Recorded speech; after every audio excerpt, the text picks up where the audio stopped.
name again. Anyway, I let's know, head too into hard the to say. Memorial Day. Poor guy.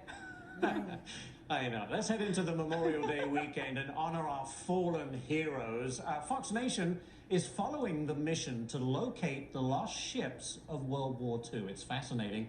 Let's bring in Captain William Toti. Captain, good morning to you. There are a lot of ships lost in World War II. Which ships in particular? Well, there are over 400 ships lost in World War II, Ashley. And we cover, in particular in this story, USS Indianapolis, the ship that delivered the atomic bomb to Tinian and then was sunk. Its survivors spent 5 days in the water. We cover the Ward, which was the ship to fire the very first shots for America in World War II. The Hornet that launched the Doolittle raid. The Juno, you'll remember from the five brothers who were lost on a single ship. And maybe the greatest act of heroism in U.S. Navy history, the USS Johnston, and a lot more. How do we know what condition they're in? I mean, that's a question after all of this time. Some of them suffered horrific battle damage during the loss and are just basically fragments at the bottom of the ocean. Those that are deep, though, there's not much oxygen in the deep ocean, and they're remarkably well preserved. And you see that video. And that's the remarkable thing about this documentary. It covers some of the most important battles in our nation's history in a way that's never been done before, using footage that's never been seen before. So you get to see the condition of these ships. Fantastic. Why was this project important to you?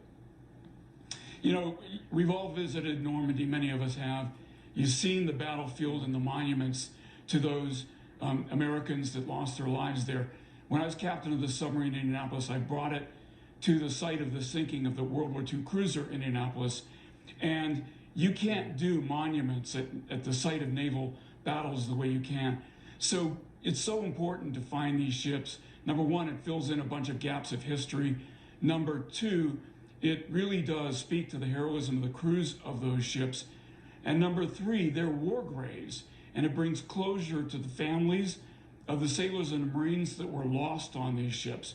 So I was so proud to join forces with Lone Wolf and take part in this project.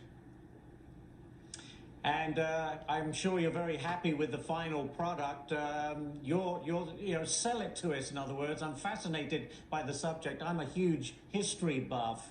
But what can we expect in the documentary that maybe we wouldn't expect to see? Well, I think you're going to expect a rewriting of history of some of these ships. It's fascinating that 75 years after the war ended, or 75 years after many of these events occurred, we're still learning about the Pacific War in many ways. And, it's just, there's still a lot to learn. The ocean is vast. There's a lot more ships to find and a lot more stories to tell. I look forward to watching it. Captain, thank you so much for joining us this morning. It's The Lost Ships of World War II. It's available Sunday only on Fox Nation. Great stuff. Captain, thank you. Quick check of the market as we head to